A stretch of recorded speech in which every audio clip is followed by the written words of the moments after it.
Welcome everyone to our May 6th Rotary Club of Madison online meeting. I'm Andrea Kaminsky, Club President. We'll begin today's meeting by reciting the four-way test of the things we think, say, or do. First, is it the truth? Is it fair to all concerned? Will it build goodwill and better friendships? And will it be beneficial to all concerned? Thank you. This week, our music committee has arranged for us to enjoy the song Moon River, which we'll now hear from Jeff and Angela Bartell. Hello, Rotarians. Long time no see. Do you remember Andy Williams on television singing Moon River? Sing with us. Don't just listen. Moon River, wider than a mile. I'm crossing you in style someday. Oh, dream maker, you heartbreaker, wherever you're going, I'm going your way. Two drifters off to see the world. There's such a lot of world to see. We're after the same rainbow's end, waiting round the bend, my huckleberry friend. Moon River and me. Be well. That was very nice, and thanks to Jeff and Angela for singing for us today. Now, you may have noticed that my background is a little different this week. Shortly before the Safer at Home order went into effect, my husband Tom and I had an offer accepted on a condo downtown, and we found out that moving was okay during social distancing. That was an exempt activity. But it did present a challenge, and we had to do it in stages in order to do it safely. Well, I'm happy to say that now we are in our new unit at Metropolitan Place. And I wrote about the experience for the Rotary blog, which will be linked in your Friday email newsletter. But one thing we learned was that even with social distancing, that we can all help and support each other through the changes that we're experiencing. And I am particularly grateful for the assistance and support of our executive director, Pat Jenkins, and also Brian Baskin and Jason Barron for their technical support, which has allowed me to continue to facilitate meetings through a rather challenging move. Now, we have some committees wanting to share news with us today. Let's start with past president Donna Moreland, who chairs our club's caring committee. Donna? Our Rotary Club established a caring committee 2 years ago. The focus of this committee is to provide support and keep our members connected to one another in happy times and in times of need. We like to send birthday cards, visit members who are confined to their homes or the hospital, send congratulatory notes when a new baby arrives, and console members who are ill or have lost a loved one. We also help provide rides to members needing to get to our weekly meetings when we are meeting in person.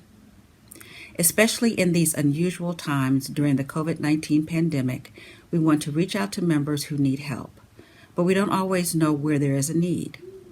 If you are seeking help in getting groceries or picking up a prescription, or know of a member who could use some help, we have a group of members who are standing by and willing to help. All you need to do is email or call the Rotary office and they will connect you to our committee. And if you are aware of a member who has been hospitalized or who has lost a loved one, please also let us know so we can reach out. We care, and we want members to know Rotary cares. So help inform us so we can stay connected. Thank you, and be well. Thank you, Donna, for that message. Charles McClymans, chair of our Rotary International Committee, will now share an update on this year's Rotary International Foundation Fund Drive. Charles? Thank you, President Andrea, and hello, fellow Rotarians. We are in week 3 of our annual drive to raise funds for the Rotary International Foundation. All members received a mailing and a pledge card, and to date we've raised nearly $20,000, so we're almost halfway to our goal at this point, and we will be reaching out to members who haven't given later this week. As I mentioned, gifts to the Rotary International Foundation are helping our club's international project Change Her Story in Ghana, and this foundation is also providing COVID-19 support, which our district has applied for and hopes to receive funding in the coming weeks. Let's now watch a short 1.5-minute video about ways that our gifts to the Rotary International Foundation are supporting projects globally.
Our district requires clubs to contribute an average of $100 per member to be eligible for matching dollars for international projects. We call this Every Rotarian, Every Year.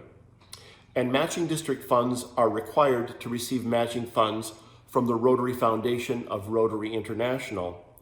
In order for our club to continue to be eligible for $75,000 in district and international matching funds, our club must raise a total of $50,000 by June 30th. So this is going to a great cause, fellow Rotarians. Let's continue to fund these very important international projects, and we ask you to please be generous. Thank you for considering this. Thank you for your support. Be well and stay safe. Thank you, Charles. And now Rebecca Larson, chair of our Community Projects Committee, has an announcement for us. Rebecca?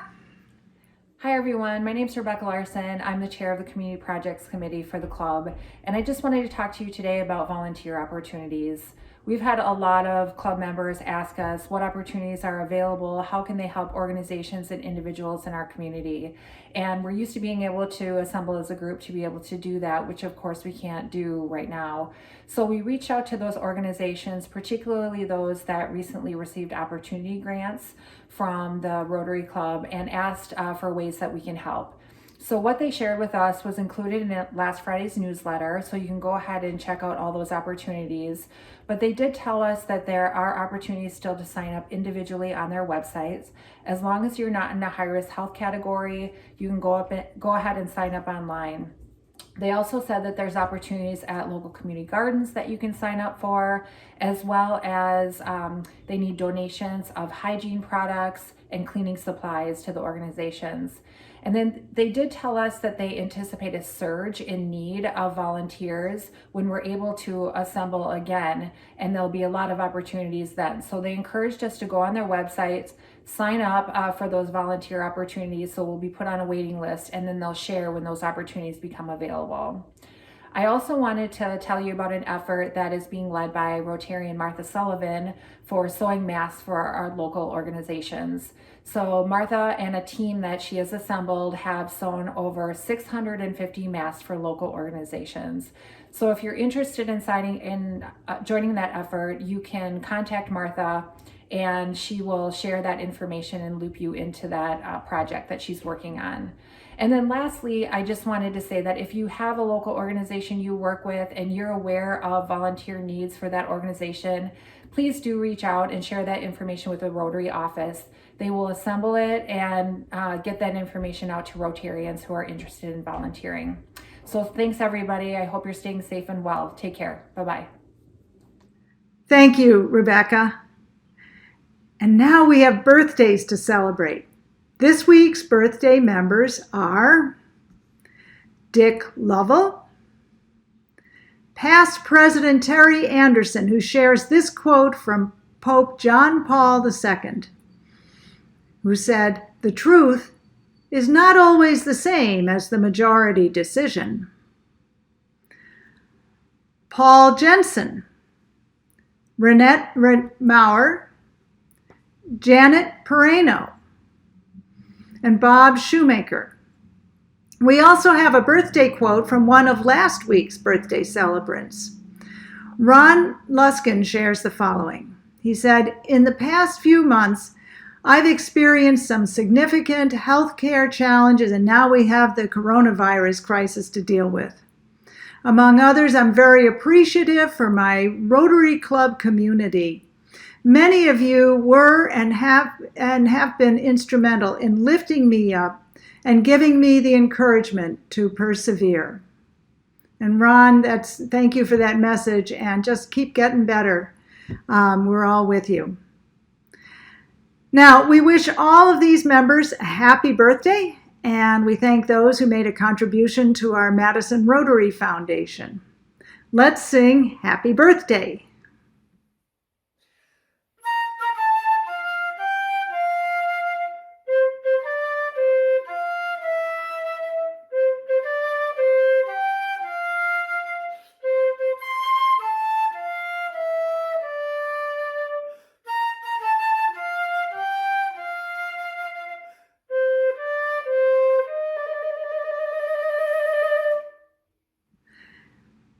Thanks to Casey Olkers for leading us in Happy Birthday today. And now I'd like to introduce this week's speaker. Today we'll hear from Dr. Christine Whelan. She's the author of 5 books, most recently one called The Big Picture, A Guide to Finding Your Purpose in Life. She's also a clinical professor in the School of Human Ecology at the UW-Madison, where she teaches classes on happiness and well-being. In her consulting and media outreach, Dr. Whelan is a nationally recognized thought leader who has worked with major healthcare companies, financial firms, and universities to bring purpose and joy into the workplace. Dubbed the Happy Professor because of her popular UW class called Consuming Happiness, Professor Whelan will take us through honest, uplifting, and practical stories to help us embrace a purpose mindset rather than just a singular life purpose, and let go of the pressure to take life one step at a time. So let's welcome Dr. Christine Whelan to our virtual podium.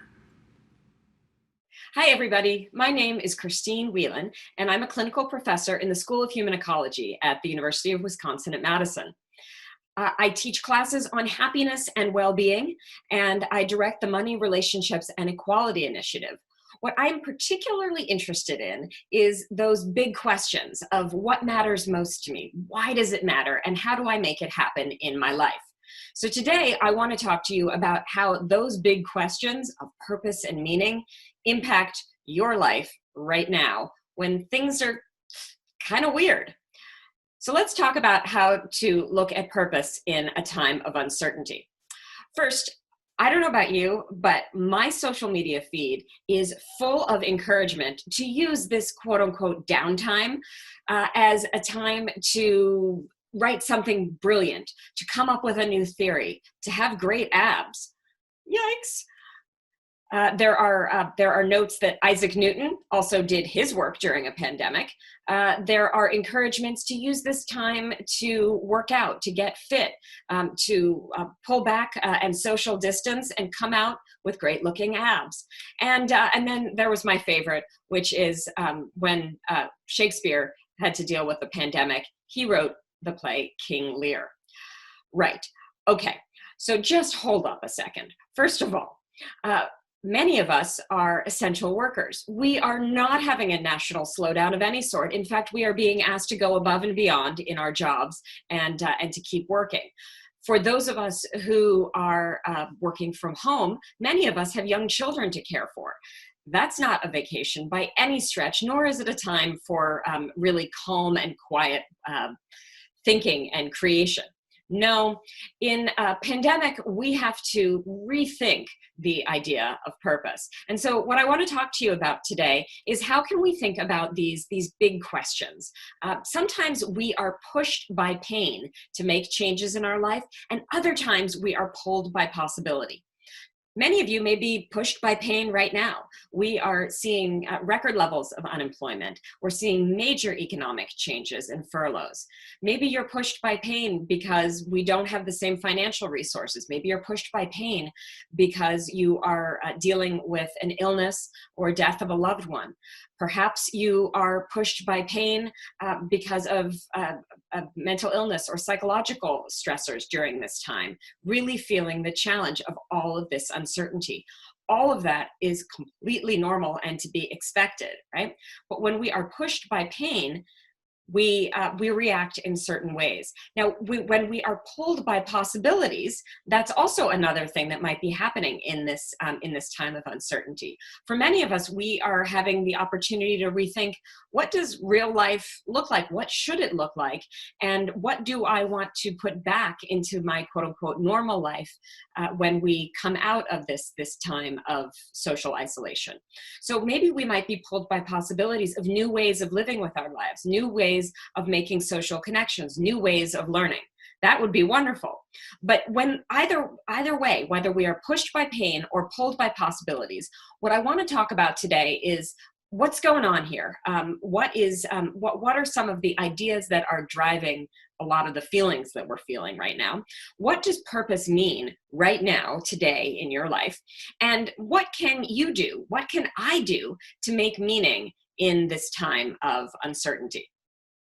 So that's the roadmap for where I want to go today. Now, I also want to begin by telling you my personal and professional motto comes from Seneca, which is not for school, but for life we learn. And I love this motto from Seneca because really that's how I do my teaching. I believe in translating academic research so it can impact the lives of everyday people.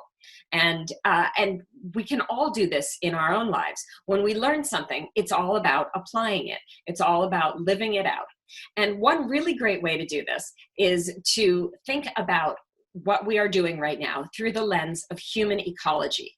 Now, I teach in the School of Human Ecology at UW-Madison, but many of you may not be familiar with this concept of human ecology. What is human ecology?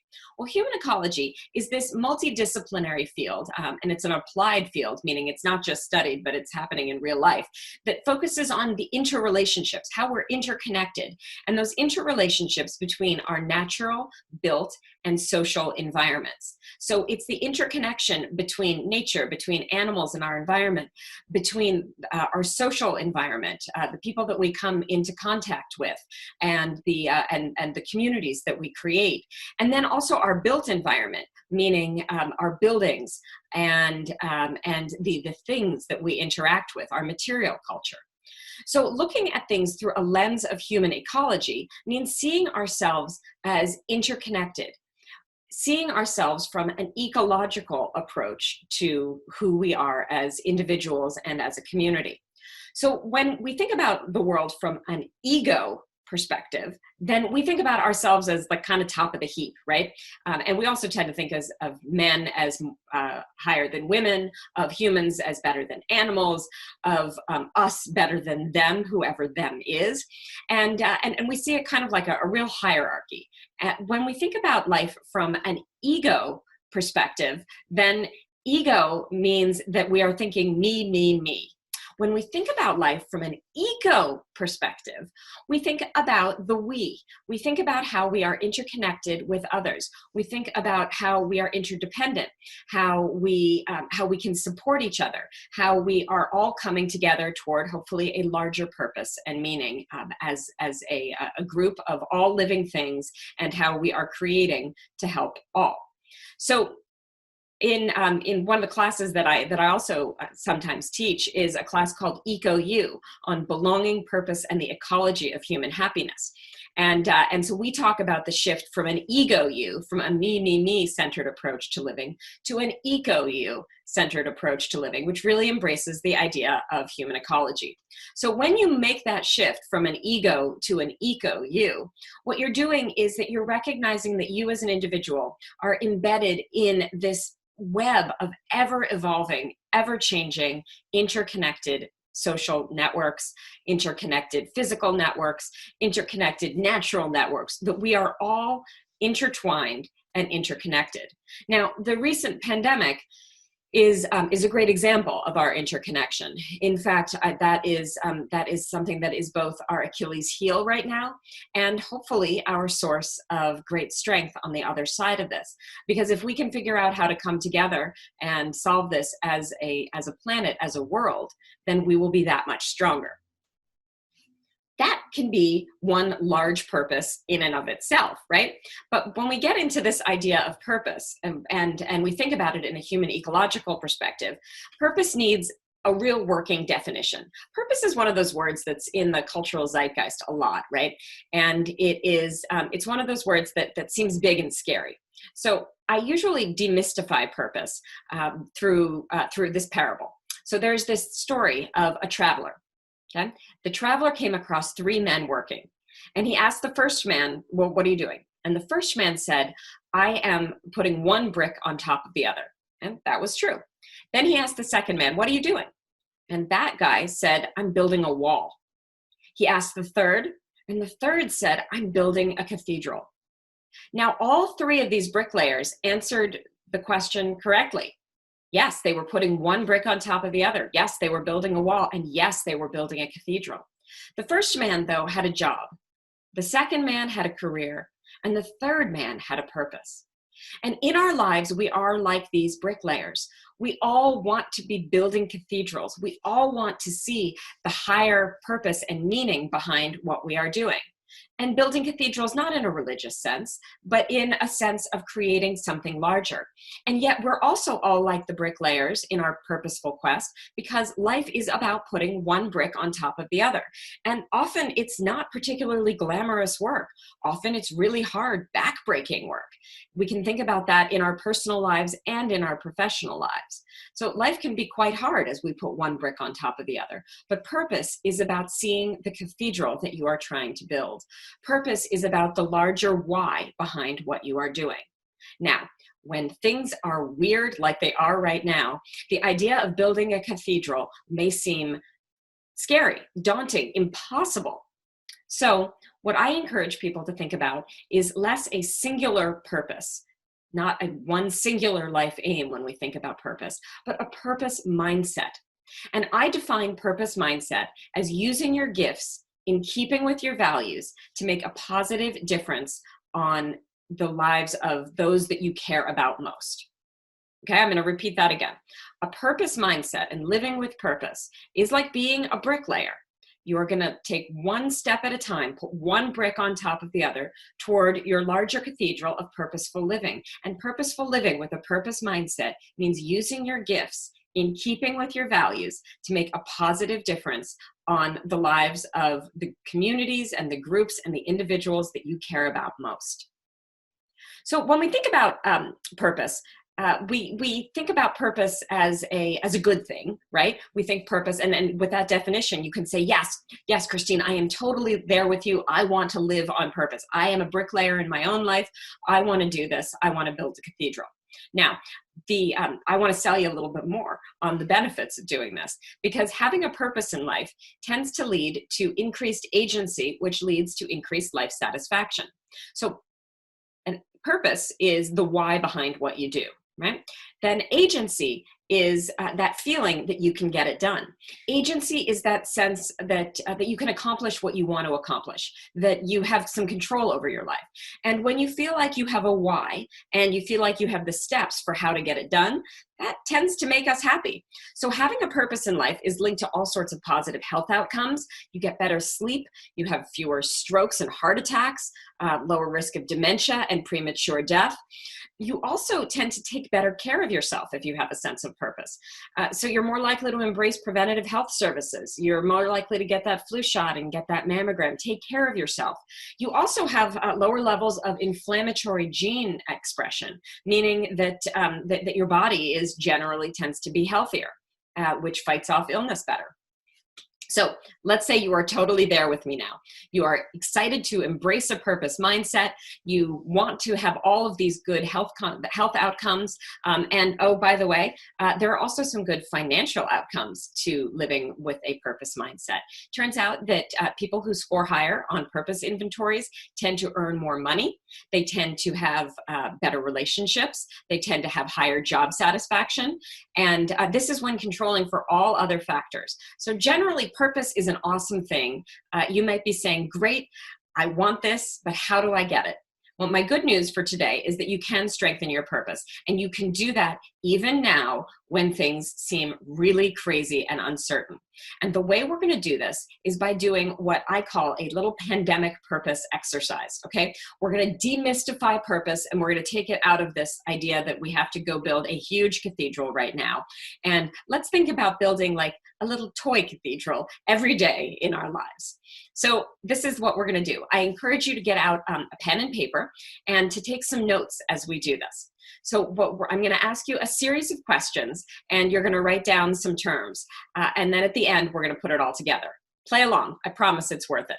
So we're going to try it now. First, I want to ask you what you value. What matters most to you? Now, this list of values is Schwartz's universal list of values. It is a big values list, and it is, and it may be a little bit overwhelming to you because you might say, oh, I value all of these things. But think about the core values that you want to drive you today. Not in life in general. Let's just do it for today.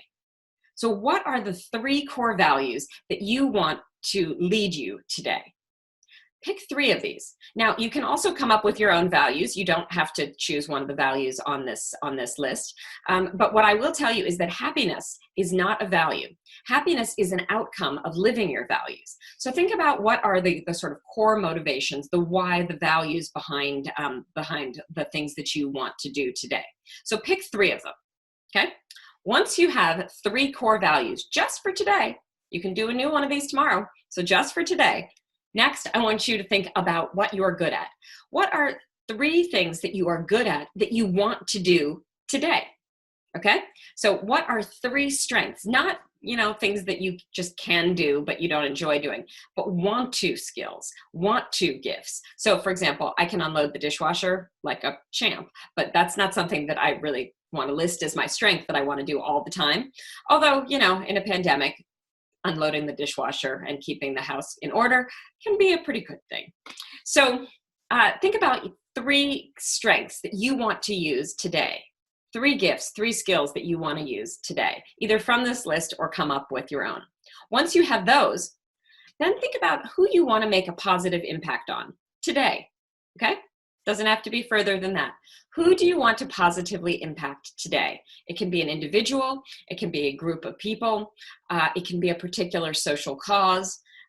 Think about where you want to put your energy and who you want to have a positive impact on today. All right, so now what I've asked you to do is to list 3 values for today that you want to have guide you, 3 strengths or skills or gifts that you want to use today, and 3 impact groups or people or causes that you want to positively impact with your gifts. All right, so now you have those 3. But again, we're doing this for right now, right? And life is uncertain, life is weird.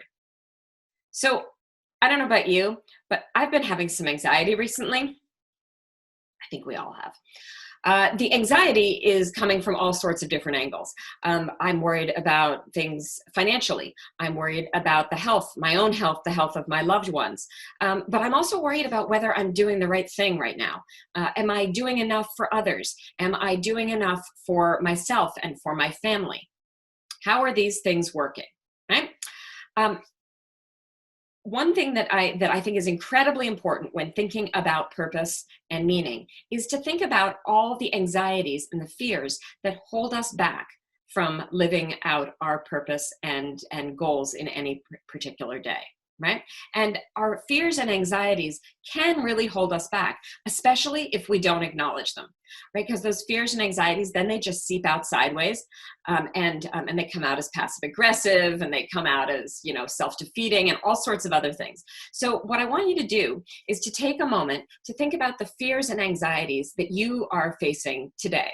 Again, just for today. What are your 3 top fears and anxieties today?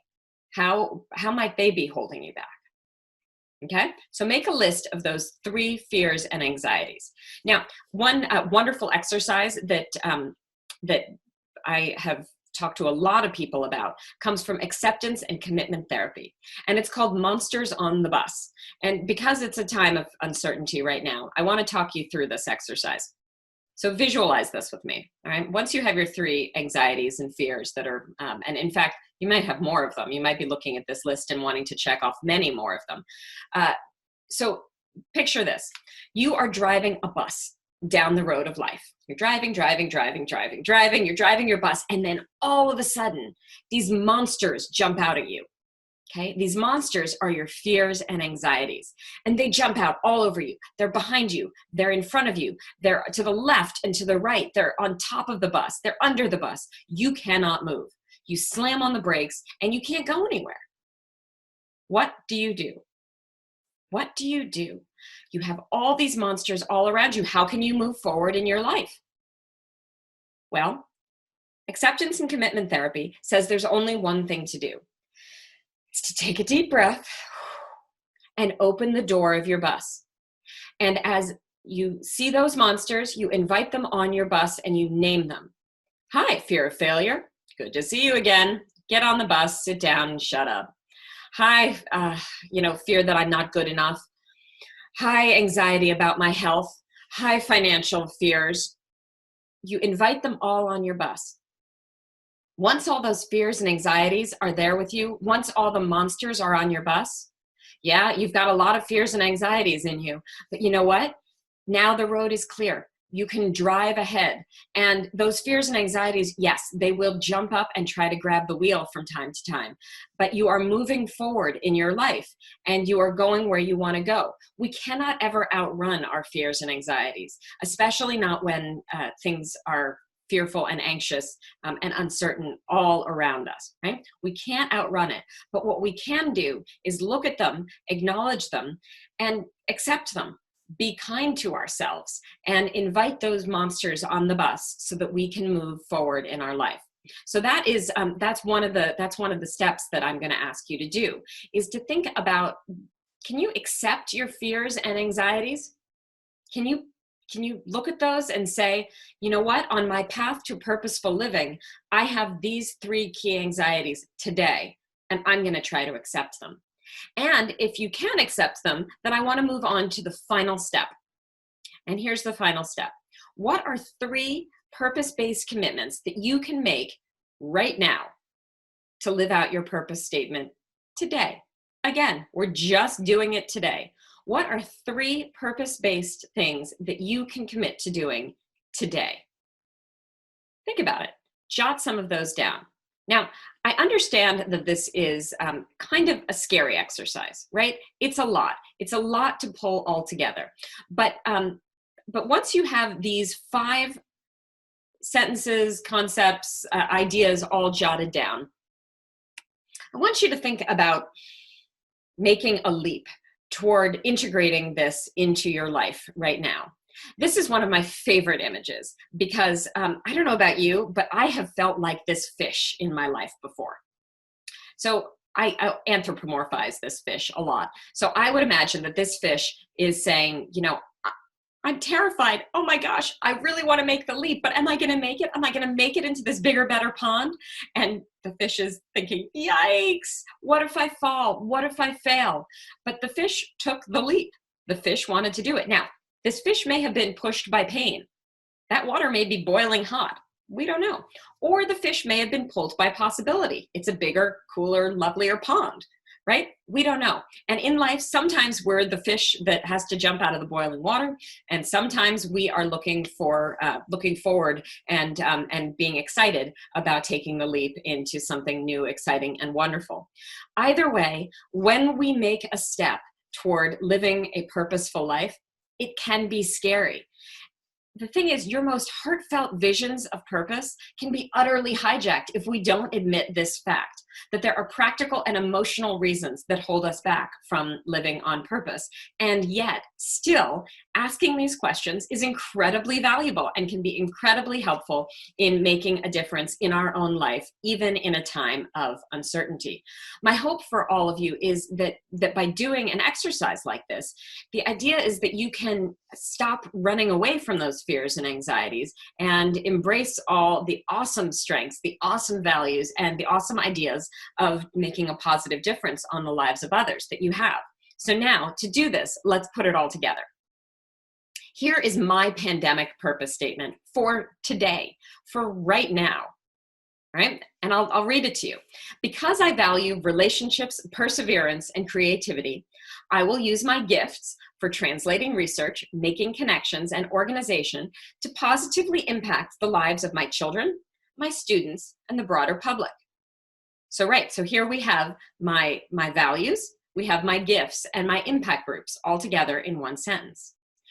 I accept my fears and anxieties about not being perfect enough, not being helpful enough, and fear of the future, and still today make conscious purpose-based commitments to make a fun baked potato bar tonight with my kids, take a bike ride with the kids, and check in with my students. That is my statement for today. When I read this, I'm genuinely inspired to take action. This is not a life purpose statement forever and ever and ever. This is a pandemic purpose statement. This is a way to take the uncertainty of life and say, this is what matters to me. These are the strengths that I want to use today. This is the good that I want to do in the world. And yes, I'm freaked out, but I can still do these small, really practical things anyway. When I look at this purpose statement, I kind of square my shoulders and I say, yeah, I can do this. I'm empowered. I can live on purpose. And that makes me feel good. Again, this is that sense of purpose leading to agency, leading to life satisfaction. You kind of feel like you're living out the research, which is always a good thing. So I hope you feel that way when you try this exercise too. And I really do encourage you to try it. Part of the thing about these purpose exercises is they are only good if you do them. As the saying goes, it works if you work it. And really making these statements, not just even as an individual, you can make them as a family. You can do them at breakfast as a family for the day. You can do it at dinner together for the next day. You can think about, you could do it for a week. You can do it as individuals. You can do it as groups. Think about how you can adapt this and apply this to your life. Now, this is also not rocket science, right? So if you want to change it to add different terms, if you want to change the sentence around to be more useful to you, I give this to you, and I encourage you to adapt it and really make it work for you. So as you are trying to embrace this pandemic purpose, I have a couple more really good tips, I think. First, you want to do it, right? You want to create your little purpose statement, and you want to do it daily. I would also encourage you to think about creating a time diary. And a time diary is a way where you sort of look at where you are actually spending your time in a day, and then look at it and try to make different decisions more in keeping with your values. There's a wonderful time diary that's available through a good friend and colleague of mine, Laura Vanderkam. She wrote a book called 168 Hours. You Have More Time Than You Think. And if you go to her website, 168hours.com, I think it is, you can download a free time diary spreadsheet. And really tracking your time is an excellent way to see what's actually happening and then to see what changes you want to make to live more in keeping with your values and live more purposefully. During this time, you really want to be compassionate with yourself, whether it's a mindfulness practice, whether it is just taking a quiet walk, no devices, taking a walk and giving your brain some time to relax and to think a little bit, whether it is engaging in a compassion-based mindfulness practice where you are doing loving kindness meditation or something else where you are really taking on compassionately the feelings of anxiety that so many of us feel right now. All of these things can be very healthy for us as we try to continue to have the energy to live purposefully every day. So there are all sorts of lots of good tips out there. But I very much hope that you will do some of these and will engage in that purpose statement exercise, because it certainly works for me, and it's worked for thousands of other people that I have tried this with and worked with to do this. My students did it this semester; they've really enjoyed it, and I very much hope it will work for you as well. I want to wrap up with a beautiful poem from Catherine McKenna. She writes, "Now every time I witness a strong person, I want to know, what dark did you conquer in your story? Mountains do not rise without earthquakes." I love this poem because it really speaks to us in times like these. We are having earthquakes in our lives. We've all had earthquakes in our lives. And if we think about ourselves as strong mountains rising up, how are we going to have a growth mindset to live purposefully, even in uncertain times? But of course, since it's me and I can never leave well enough alone, I've tried to tweak this poem a little bit as well, asking, what dark did you accept in your story? What dark can you integrate into your story? What dark did you embrace in your story? And can you do that in your life right now? Can you embrace a purpose mindset in this time of uncertainty? I titled the talk, "Do the Next Right Thing." And for those of you who are parents of young children, perhaps you knew that reference immediately. But it comes from Frozen 2, when Anna, who thinks that she's lost her sister and she doesn't know what to do. And what she sings is about how when times get tough, all she knows how to do is to do the next right thing. And that's really my wish for all of you. That's my wish for me right now, is what is the next right thing that you can do in your life to live purposefully? That means taking the purpose mindset and making it not so big, making it a daily practice, making it a daily ritual. So my hope is for all of you to be mountains, to rise up from these earthquakes, to embrace the dark, knowing that we will continue on, and that on a day-to-day basis, if we live purposefully in this earthquake, some really strong mountains will arise. So I encourage you to continue this journey, to try this out for yourself. And so on my website, I have free printable copies of this pandemic purpose statement. You can print it out, as many as you want every day, and try this exercise for yourself. So if you go to christinewhelan.com, then you will be able to download the pandemic purpose statement. I encourage you to share this with your friends if you found it useful. Spread the word, and I wish all of you a time of peace and health, resilience, and a purpose mindset. Thank you all. Hope you have a great day. Stay safe. Thanks to Dr. Whelan for sharing that uplifting message with us. A reminder to members that you can rewatch this video or view other past speakers on our club's YouTube channel. You'll find a link to the YouTube channel on the club's on the homepage of the club's website. For those interested, we'll now have a live 15-minute question and answer session with our speaker. And you can join it by using the link, the Zoom link that was included in your email about today's meeting. I'll be asking questions that have come in during today's presentation. And now our meeting is adjourned. Stay well and see you online next Wednesday.